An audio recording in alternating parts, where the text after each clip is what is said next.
अध्याय 4 के अंदर अपन क्या थे, वन्य समाज और उपनिवेशवाद पढ़ रहे थे। उपनिवेशवाद में आपको बता चुका हूं कि क्या होता है। जो अंग्रेजी सरकार थी वो उपनिवेशवाद कहलाती है। जो अंग्रेजी सरकारों का शासन था, madam please I request you, जो इंग्लिश में जो अंग्रेजी सरकार थी उनका जो शासन था उसे उपनिवेशवाद कहा जाता था। फिर अपन ने घुमंतू कृषि पढ़ी थी। दीदी वो बोतल दे दो ना एक बार।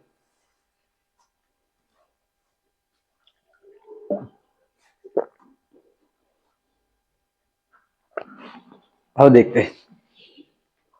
तो उपनिवेशवाद पढ़ लिया। अब मैंने ये पढ़ा था रेल की जरूरत है, वो वन सारा था वो पढ़ लिया था। बस्तर का विद्रोह पढ़ लिया था, कहाँ पे हुआ था, किसने किया था, ठीक है ना, वो सारा पढ़ा था। अब आज अपन उसी टॉपिक को, घुमंतू कृषि का कल पढ़ा था कि भारत के अंदर घुमंतू कृषि को क्या क्या कहा जाता है। आज अपन पढ़ रहे हैं कि मध्य अमेरिका तथा अफ्रीका में, मध्य अमेरिका और अफ्रीका में घुमंतू खेती को क्या कहा जाता है, चितमैन या तावी नाम से जाना जाता है। तो मध्य अमेरिका और अफ्रीका के अंदर जो घुमंतू कृषि या झूम कृषि होती है उसे क्या कहा जाता है, चितमैन या तावी के नाम से जाना जाता है। और घुमंतू कृषि को श्रीलंका में किस नाम से जाना जाता है, चेना।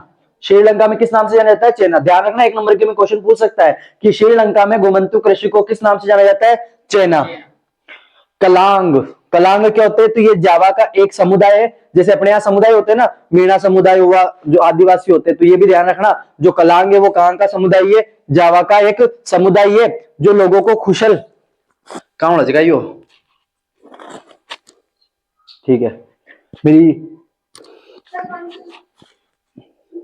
जब गई थी तो पूछ के गई थी मेरे से, नहीं वही बात है, देख वो शादी होती है ना जब, तो ठीक है। फिर शादी होने के बाद मम्मी दाल में नमक पड़ेगा नहीं पड़ेगा, मम्मी के गई थी जब मेरे से पूछ के गई थी, जो मेरे को फोन करे दाल में नमक पड़ेगा नहीं पड़ेगा, पड़ता है क्या वैसे, पड़ता है दाल में तो नमक। आओ, अरे हाँ पहले मेरी माँ नाटक कर रही फालतू के। कलांग ये जावा का एक समुदाय है जो लोग कुशल लकड़ारे और घुमंतू किसान थे। तो जावा के जो किसान थे, सॉरी आप भी बोल सकते हो जो कुशल लकड़ारे थे, कुशल लकड़हारे तो जानते हो ना, जो लकड़ियां काटने में माहिर थे और जो घुमंतू की खेती करते थे, उन्हें क्या कहा गया, कलांग कहा गया। भस्म कर भागो नीति, भस्म कर भागो नीति, सीधी सी बात है, जंगलों को जलाकर वहां से भाग जाओ। तो ये नीति किसने अपनाई थी, तो जावा पर जापानियों के कब्जे से ठीक पहले डच ने अपनाई थी। जावा पर किसने कब्जा करना शुरू किया था, जापानियों ने। जापानियों के कब्जे करने से पहले ये नीति किसने अपनाई थी, डचों ने। वो जंगलों को साफ करते थे ना, ताकि जो दूसरा क्या बोलते उसको, आक्रमणकारी है, वो उस पर आकर अधिकार ना कर ले। तो ये ध्यान रखना। देवसारी अथवा दांड, देखो ये जो बाहर के होते हैं इंपॉर्टेंट होते नहीं है। देवसारी या दांड किसे कहा जाता है, तो बस्तर क्षेत्र में यदि एक गांव के लोग दूसरे गांव के जंगल से थोड़ी लकड़ी लेना चाहते हैं, कि हमारे गांव के लोग हैं, मैं कहीं कहूं मैं दूसरे जंगल से अगर लकड़ी लाना चाहता हूं तो मुझे क्या देना पड़ेगा, कुछ ना कुछ टैक्स देना पड़ेगा।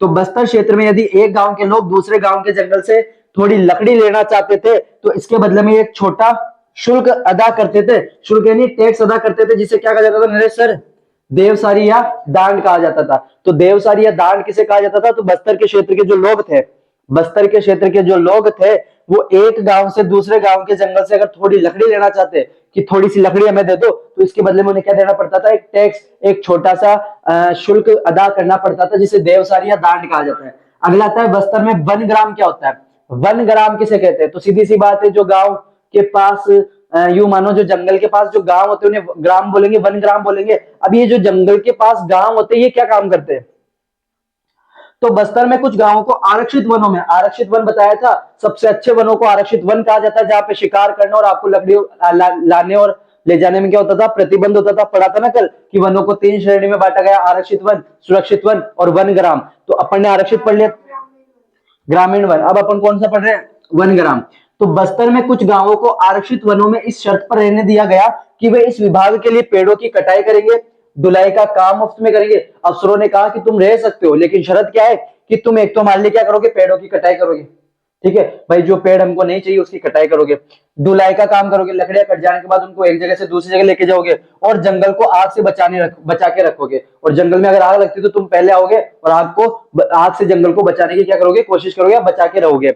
और इन्हीं गांवों को क्या कहा गया, वन ग्राम। तो ध्यान रखना, जो इस शर्त पे रहते थे उन्हें क्या कह दिया गया, वन ग्राम। क्या कि बस्तर में कुछ गांवों को आरक्षित वनों में इस शर्त पर रहने दिया गया कि वे वन विभाग के लिए पेड़ों की कटाई और ढुलाई का काम मुफ्त में करेंगे और जंगल को आग से बचाए रखेंगे। इन्हीं गांवों को वन ग्राम कहा गया, ठीक है मैम। फिर आता है ब्लेन डांग डी एनस्टेन, ब्लेन डांग डी एनस्टेन व्यवस्था, ये क्या होती है? तो ये भी एक शर्त है, दो दलों के बीच जो एक व्यवस्था हुई थी, ऐसे बोल सकते हो एक शर्त थी, जो शर्त जानते हो ना कि तू मेरे लिए कर दे, मैं तेरे लिए कर दूंगा, ठीक है, समझौता। तो डचों ने जावा के कुछ गांवों के जंगलों में खेती की जमीनी पर कर लगाने की इस शर्त पर मुक्त कर दिया। मतलब जो डच थे वो जावा के कुछ गांवों के जंगलों में खेती की जमीनों पर कर लगाने को इस शर्त पर मुक्त कर देते कि हम आपके टैक्स नहीं लगाएंगे। किस शर्त पे? कि वह सामूहिक रूप से पेड़ काटने, लकड़ी ढोने के लिए भैंसे उपलब्ध कराने का काम मुफ्त में करेंगे। और दोनों के बीच इस व्यवस्था को क्या कहा गया? ब्लेन डांग डी एनस्टेन कहा गया। ठीक है, क्या कि डच के जो लोग थे तो उन्होंने कहा गांव वालों से कि हम आपका टैक्स नहीं लेंगे, आप जो टैक्स देते हो ना वो हम आपका टैक्स नहीं लेंगे, पर शर्त यह है कि एक तो आप हमारे पेड़ लगाने में या पेड़ कटाने में मदद करोगे, और दूसरा वजन ढोने के लिए जो आप है ना ढुलाई के लिए भैंसों की आवश्यकता होगी वो आप मुफ्त में दोगे, तो ये अपन मानेंगे, तो ये हमसे टैक्स नहीं लेंगे। तो दोनों में समझौता हो गया, और इस समझौते को ही क्या कहा गया?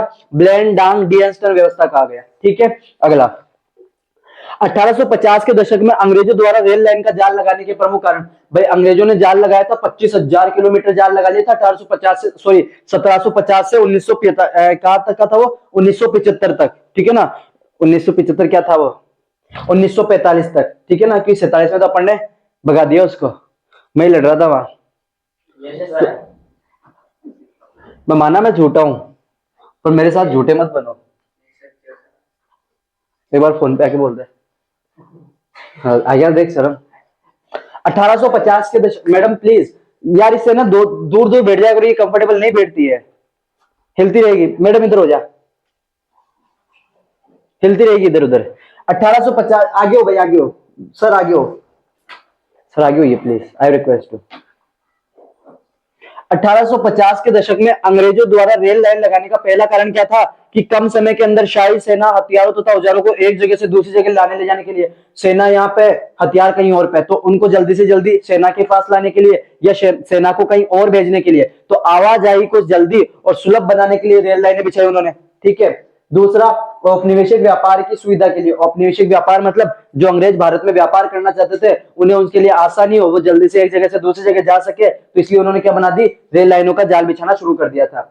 भारतीय वन सेवा की स्थापना 1864 में की गई। ये ध्यान रखना कि अगर क्वेश्चन पूछे भारतीय वन सेवा की स्थापना कब की गई, तो 1864 में। बाकी देखो ये कहने की बात है कि अंग्रेजों ने ना भारत में रेल लाइनें भारतीयों के लिए लगाई या शाही सेना को इधर से उधर लाने के लिए लगाई। मैंने आपको पहले भी कहा था कि शाही सेना मतलब होता है जो सेना अंग्रेजों की थी ना उसको शाही सेना बोलते थे, जैसे राजा महाराजा की स्पेशल गार्ड होते हैं ना वो शाही सेना के अंदर आते हैं। तो ये तो कहने की बातें थी कि उसने अंग्रेजों ने इनके लिए लगाया था।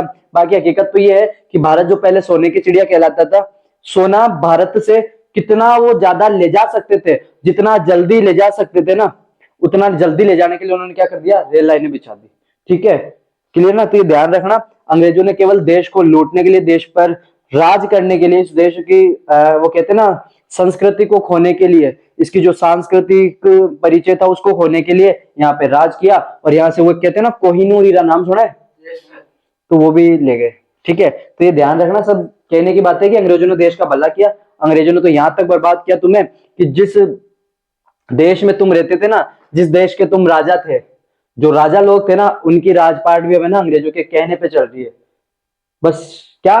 केवल एक चक्कर में कि वो एक दूसरे पे विश्वास नहीं कर पाए। हम जो लोग हैं ना वो एक दूसरे पे कभी विश्वास नहीं कर पाए, हम एक दूसरे की सफलता कभी देख नहीं पाए कि यार ये कैसे सफल हो गया, ये कैसे सफल हो गया, हम एक दूसरे का सहारा कभी बन नहीं पाए। तो सीधी सी बात, इसका फायदा तीसरे ने उठाया, और वो तीसरे कौन थे? अंग्रेज। और उन्होंने फिर फूट डालो राज करो की नीति अपना के पूरे देश को क्या कर लिया? अपना गुलाम बना लिया, और 200 सालों तक करते रहे गुलामी। ठीक है, कोई दिक्कत नहीं है, चलते हैं, बंद कर रहे। हाँ